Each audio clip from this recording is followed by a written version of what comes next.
आउज़ुबिल्लाहिमिनश्शैतानिर्रजीम बिस्मिल्लाहिर्रहमानिर्रहीम। मेरा नाम है मोहम्मद अवैस। मेरे चैनल का नाम है स्काई इमिग्रेशन कंसल्टेंट्स। इस वक्त आप मेरी वीडियो देख रहे हैं मेरे YouTube channel sky immigration consultants और मेरे Facebook page sky immigration consultants पे।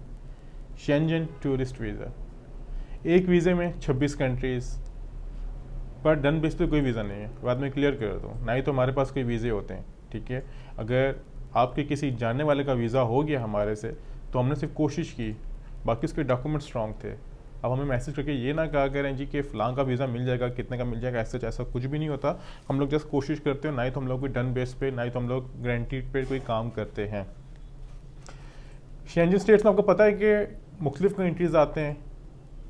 डेनमार्क आता है, एस्टोनिया आता है, चेक रिपब्लिक आता है, स्पेन आता है, फ्रांस आता है, Denmark, Iceland, Belgium, Italy, Switzerland, बहुत ज़्यादा कंट्रीज़ हैं, एस्टोनिया, मतलब बहुत ज़्यादा कंट्रीज़ हैं जो इसमें सारे में आते हैं। अब हर किसी की एम्बेसी पाकिस्तान में नहीं, जैसे माल्टा की एम्बेसी पाकिस्तान में नहीं है।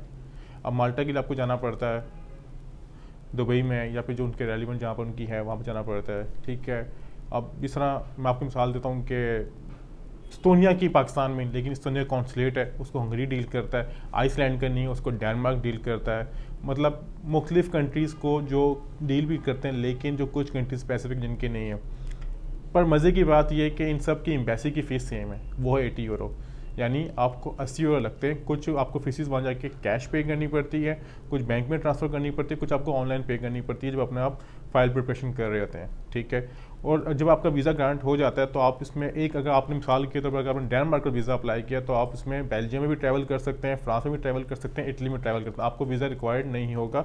जो आपका ड्यूरेशन ऑफ स्टे उसमें आप ट्रैवल कर सकते हैं। फ़ाइल कैसे प्रिपेयर की जाए, मेन सवाल ये आता है कि फ़ाइल किस तरह बनाई जाए। देखें, आपने का हमेशा जब वीज़ा होगा ना, तो आपका जितना स्ट्रॉन्ग वीज़ा कवरिंग लेटर होता है ना, वीज़ा रिक्वेस्ट लेटर, आपको उसमें सारी डिटेल मेंशन होती है। कौन है, कहाँ से हैं, क्यों हैं, कहाँ जा रहे हैं, कब आएंगे, पर्पस क्या है, ठीक है। वीज़ा एप्लीकेशन फॉर्म में जस्ट ये होता है कि आपका नाम क्या है, पासपोर्ट की एक्सपायरी क्या है, कहाँ जाएंगे, कौन से होटल में रहेंगे, सारा कुछ जो आपकी पर्सनल डाटा होगा उसमें आपका सारा आ जाएगा, जो जो रिक्वायर्ड होगा। लेकिन कवरिंग लेटर आपका ओपन स्पेस होती है, जिसमें आप अपना सब कुछ आप डिटेल में बता सकते हैं। तो ये टाइम है, ये एक्यूरेट टाइम है वीज़ा अप्लाई करने का शेंजन का। वजह क्या है, आपको पता है कि मैंने कहा था न्यू ईयर के और शायद हमारे न्यू ईयर के लिए जो हमने यूके की वीज़ा अप्लाई किए थे, या फिर तुर्की के लिए अप्लाई किए, या फिर जापान के लिए अप्लाई किए, जिस कंट्रीज़ के लिए भी, उसमें एक अच्छी वीज़ा रेशियो रही है, क्योंकि आपका पर्पज ऑफ ट्रैवल क्लियर होता है।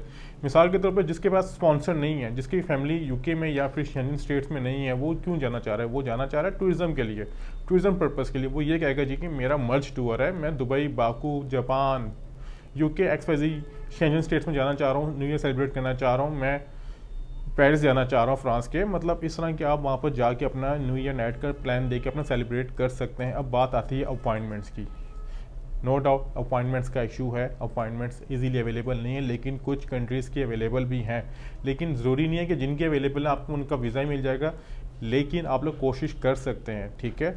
और आप उसमें आपको बात बता दूं कि वीज़ा देना या ना देना वीज़ा ऑफिसर का काम है। और एक और बात, जो काफ़ी लोग ये सवाल पूछते हैं जी कि हमारा स्पेन का वीज़ा रिफ्यूज़ में हम दोबारा कब अप्लाई कर सकते हैं।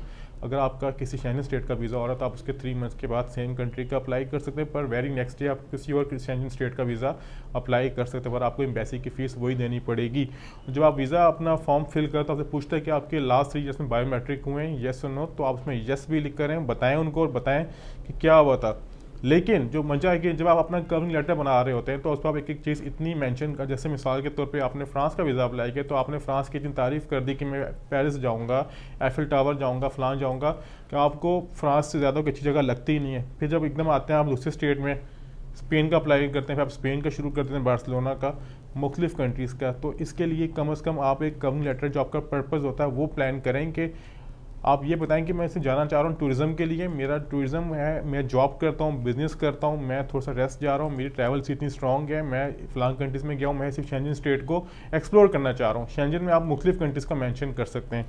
सारा कुछ डिपेंड करता है वीज़ा ऑफिसर पे कि आपके प्रोफाइल को किस तरह देखता है, और कंसल्टेंट पे भी जो आपको कवरिंग लेटर वो किस तरह बना रहा है। तो वीज़ा अप्लाई करने का बेहतरीन टाइम है, शेंजन स्टेट के लिए अप्लाई कर सकते हैं, ठीक है। अपॉइंटमेंट्स का इशू है, लेकिन अपॉइंटमेंट्स आप ऑनलाइन भी चेक कर सकते हैं। और एक और बात ये बता दूं कि इस वक्त जो स्पेन की वीज़ा रेशो है मेरे ख्याल से इतनी अच्छी नहीं है जिस तरह होनी चाहिए थी, लेकिन कंपेयर टू अदर्स बाकी कंट्रीज़ की वीज़ा रेशो उसको बेहतर जा रही है। लेकिन ज़रूरी तो नहीं है कि अगर मैं ही बात करूँ तो मेरी बात पत्थर पे लगी हुई जाएगी। हो सकता है कि आपको दूसरे कंट्रीज़ का वीज़ा ना मिले, स्पेन का वीज़ा मिल जाए। लेकिन जो मेरी अपनी एक सोच थी, प्रेडिक्शन थी, ये प्रेडिक्शन तो मैं नहीं कहूँगा, जो मेरा एक सर्वे था मैं आपसे शेयर कर दिया। तो ये थी आज की इन्फॉर्मेशन, शेंजन से रेलिवेंट थी। उम्मीद करता हूँ आपको सारी इन्फॉर्मेशन क्लियर हो चुकी होगी। और इसके बाद जो लास्ट हमारी कंसल्टेंसी फीस है 25,000 25 हम लोग चार्ज करते हैं, ठीक है। इसमें हम आपको hotel reservation, ticket reservation, travel plan, visa covering letter, visa application form, सारा कुछ जो हमारे होता है रेलिवेंट, आपको सारा कुछ प्रोवाइड करते हैं। बाकी डॉक्यूमेंट्स अपने आप खुद प्रोवाइड करते हैं, जिनमें बैंक स्टेटमेंट आ जाता है, FRC, business job documents, tax के डॉक्यूमेंट्स, चैम्बर डॉक्यूमेंट्स, अगर आपकी प्रॉपर्टी तो प्रॉपर्टी डॉक्यूमेंट, सारा कुछ आप वो प्रोवाइड करते हैं। तो आप इसके लिए हमारे हमसे सर्विस लेना चाहते हो, हमसे रब्ता भी कर सकते हैं। इसके तो आपकी स्क्रीन पे हमारा विजिटिंग कार्ड भी चल रहा होगा। दोबारा मुलाकात होगी कुछ नई वीडियो के साथ, कुछ नई मालूमात के साथ। बहुत शुक्रिया। खुदा हाफिज़।